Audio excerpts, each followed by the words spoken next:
Di sini saya akan sharing 5 jenis bisnis yang bisa dijalankan dengan modal minim. Kenapa saya menekankan kata-kata minim ini? Karena menurut saya tidak ada yang namanya modal nol. Semua bisnis pasti butuh modal. Ya karena kita sedikit banyak pasti mengeluarkan energi kita, waktu kita yang dimana itu kita bisa ukur dengan uang. Dan kalau misalnya kita melakukan research, pergi dari satu tempat ke tempat yang lain, itu butuh bensin. Kita kalau misalnya telepon customer kita, itu butuh bayar pulsa. Jadi pasti ada modalnya, tapi di sini saya akan sharing yang modalnya minim dan bisa dijalankan oleh siapa saja. Dan di sini sebagai catatan memang persaingannya tinggi karena memang modalnya minim dan siapapun bisa melakukannya. Yang pertama itu adalah digital marketing agency. Jadi ini intinya adalah kita membantu perusahaan untuk ngurus sosial medianya dia, termasuk sampai ngiklannya secara online. Jadi ada perusahaan yang nggak punya kapasitas untuk bikin konten di Instagram, di YouTube, ataupun di TikTok, dan kita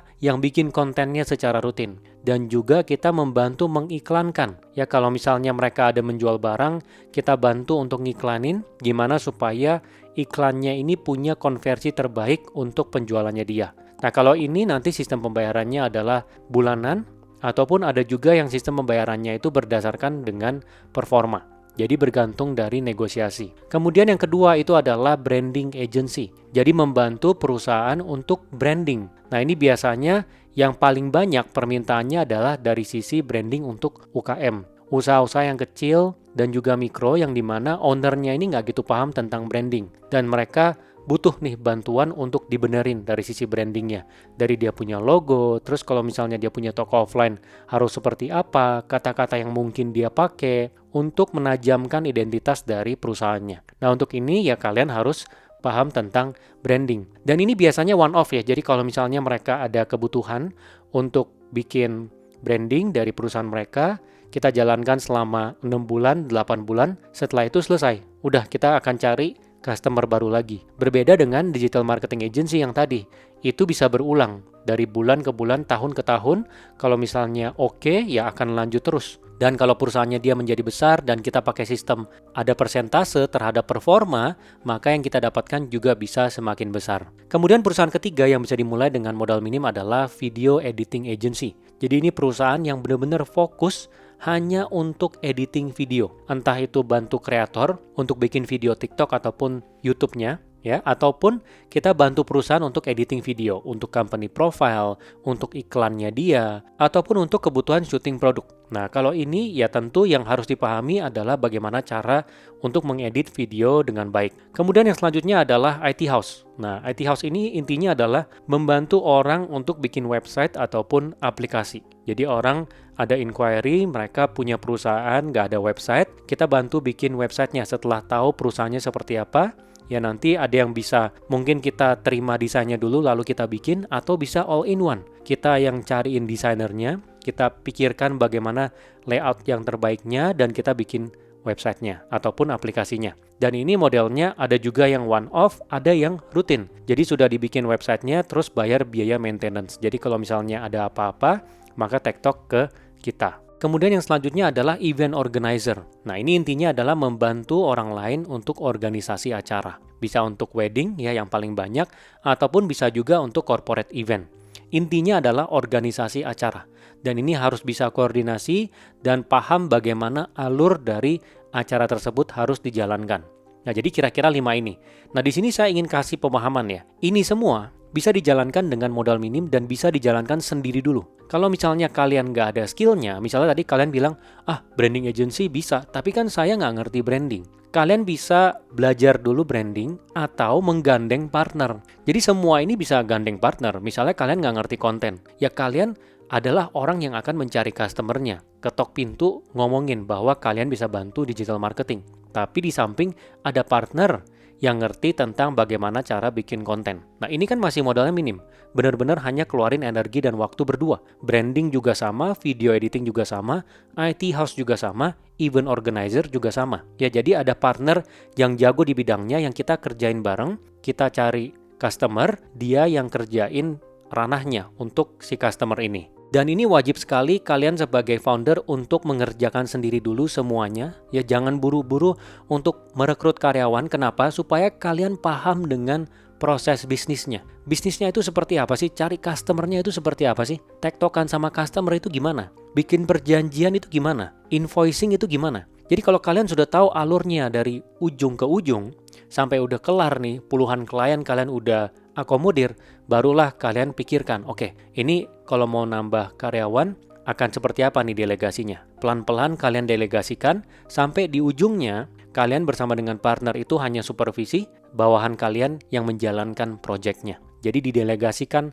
ke bawah semua. Dengan begitu bisa menjalankan banyak proyek sekaligus ya untuk semuanya. Dan kalau kalian kerjakan sendiri dulu bersama dengan partner dari awal, kalian juga akan paham, ini yang oke itu secara kualitas untuk yang dikerjakan itu yang seperti apa. Kalau kalian sering melakukan editing video ya bersama dengan partner, entah itu kalian ataupun partner kalian akan tahu, oke, kualitas yang bagus tuh yang seperti ini. Jadi kalau ngerekrut orang, lihat portfolionya, oke, ini nggak bagus. Karena kalau kalian sendiri nggak paham, main rekrut-rekrut aja, belum tentu kalian tahu. Ya mungkin di sini kalian ada yang punya mata yang oke ya, bisa tahu. Tapi belum tentu kalian tahu yang bagus itu yang seperti apa. Makanya idealnya sih kerjain sendiri dulu. Apalagi ini industrinya kompetitif. Kalau kita nggak oke, udah pasti kebantai sama yang lain. Ya karena yang ditawarkan itu kurang lebih sama. Makanya minimal harus tajam dulu, harus sendiri dulu supaya paham kualitas yang baik itu seperti apa. Kemudian poin kedua yang ingin saya sampaikan di sini adalah pergunakan AI. Ya, jadi sekarang memang sudah zamannya AI. Pastikan kalian coba semua AI yang ada di luar sana untuk membantu kalian mengerjakan tugas. Jadi misalnya ChatGPT. Kalian cobain semua kemungkinan yang bisa dilakukan dengan ChatGPT. ChatGPT kan sekarang bisa generate image ya. Jadi kalian tinggal tulis promptingnya mau seperti apa, bisa bikin gambar. Terus bisa juga analisa. Terus bisa juga bantu pikirin konten-konten yang ingin dibuat seperti apa. Itu ChatGPT bisa. Kalian harus mau mendorong diri kalian untuk mencoba itu. Begitu pula dengan AI yang lain. Misalnya ada Kling AI. Ya Kling AI itu kalau misalnya kalian taruh gambar, kalian prompting, itu gambarnya bisa dibuat bergerak. Ya ini kan akan membantu kalau misalnya dari sisi editing video ada gambar-gambar yang dibutuhkan untuk bergerak misalnya yang kalian sendiri ribet gitu kalau misalnya menggerakkannya secara manual. Jadi ini akan sangat membantu dari sisi prosesnya kalian. Ya coba dulu walaupun nanti ujungnya kayaknya nggak kepake Pak. Ya udah nggak apa-apa. Yang penting kalian udah coba. Ada lagi misalnya yang namanya Midjourney. Itu buat generate foto ya lebih bagus dari ChatGPT. Tapi nantinya saya yakin ChatGPT juga akan menyaingi Midjourney ya. Terus ada Suno.ai yang dimana itu bisa bikin lagu pakai AI. Macem-macem gitu. Jadi AI ini sangat membantu sekali. Dan saya sampai dengan sekarang kalau misalnya ada AI baru, itu saya selalu mendorong diri saya untuk terus mencoba. Karena apa? Karena mungkin saja ada yang memang benar-benar membantu kita. Tapi karena otaknya kita saking kerasnya gitu ya, kita ngerasa cara kita paling benar, kita maunya dengan cara kita sendiri. Kita nggak terbuka dengan cara baru. Nah orang-orang seperti itu akan susah berkembang. Dan di dalam ranah yang kompetitif ini, pastinya orang lain itu ada yang mempelajari tren terbaru terus, termasuk dengan AI ini. Dan kalau misalnya memang benar ada yang bisa membantu proses ini lebih efisien, lebih bagus, lebih efektif, maka kalian akan bisa kalah bersaing. Jadi pastikan kalian untuk pertajam gitu, cobain semuanya. Bahkan sampai di aplikasi software yang sudah kalian gunakan. Misalnya ada satu yang namanya Adobe Premiere. Itu kan buat editing ya, editing video. Di dalamnya itu ada satu fitur namanya jump cut. Nanti kalian bisa Google, itu bisa ngebantu buang jeda-jeda. Jadi kalau misalnya saya ngomong kayak gini, ada satu titik saya jedanya lama, misalnya 4 detik saya nggak ngomong, itu akan dipotong otomatis. Dan dia bisa nyari dari satu video misalnya setengah jam, itu kalau misalnya ada 20 jeda, dia bisa nyari semuanya, langsung dia potong hanya dalam 30 detik misalnya. Tapi kalau kita manual, kita kerjakan sendiri, itu satu persatu dipotong. Itu lama. Itu bisa sampai mungkin 1 jam untuk secara ideal kita potong satu persatu ya. Kalau misalnya kita belum terlalu mahir. Tapi kalau pakai software, ya semuanya bisa dengan otomatis dan cepat. Nah jadi saya harap kalian mengingat 2 prinsip yang saya sampaikan ini ya. Jadi yang 5 tadi itu adalah bisnis yang bisa kalian jalankan dengan modal yang minim. Tapi kalau kalian bicara sekedar untuk mencari uang, ya mencari uang nih ya, bukan harus bisnis gitu. Sebenarnya ada banyak cara lain yang bisa kalian lakukan dengan modal yang minim. Misalnya jadi afiliator di TikTok ataupun di Shopee. Itu modalnya minim. Kalian udah punya handphone kok. Kalian tinggal bikin konten aja setiap hari. Bener-bener rajin tiap hari bikin konten, pelajarin afiliator yang jago seperti apa, amatin dia punya cara itu seperti apa menyampaikannya. Kemudian kalian ikuti. dan kalian modifikasi sesuai dengan cara sendiri. Ini modalnya minim karena butuh handphone doang.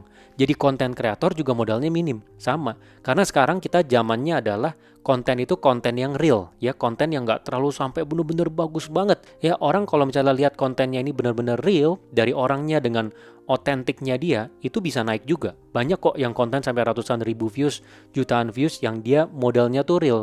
Dia punya konten nggak terlalu banyak editing, nggak sampai bener-bener HD bagaimana gitu. Jadi menjadi konten kreator juga sama. Ini bisa dapat pendapatan tambahan, modalnya minim. Yang penting niatnya ada. Dan satu lagi kalau misalnya ingin pendapatan tambahan juga bisa jualan digital produk ya. Salah satunya itu adalah jualan kelas. Jadi kalian bisa ngajar gitu ke platform-platform yang bikin kalian bisa upload kalian punya video. Kemudian setelah itu kalian bikin konten ya untuk orang bisa beli kelasnya di sana. Gitu. Jadi kalau misalnya sekedar mencari uang tambahan, itu sebenarnya opsinya banyak. Tapi kalau kita bicara bisnis, ya yang kedepannya mungkin akan bisa dikembangkan, direplikasi dan bisa menjadi besar, ya menurut saya 5 yang tadi yang memungkinkan untuk kalian coba dari sekarang. Dan itu benar-benar bisa langsung dilakukan. Kalaupun kalian bukan orang yang paham dengan skill yang dibutuhkan untuk menjalankan bisnis tersebut, kalian bisa cari orang yang hebat, yang bisa digandeng bareng gitu. Kalian akan cover dari sisi marketing dan juga salesnya. Ya modal di awalnya tetap minim. Semoga membantu ya.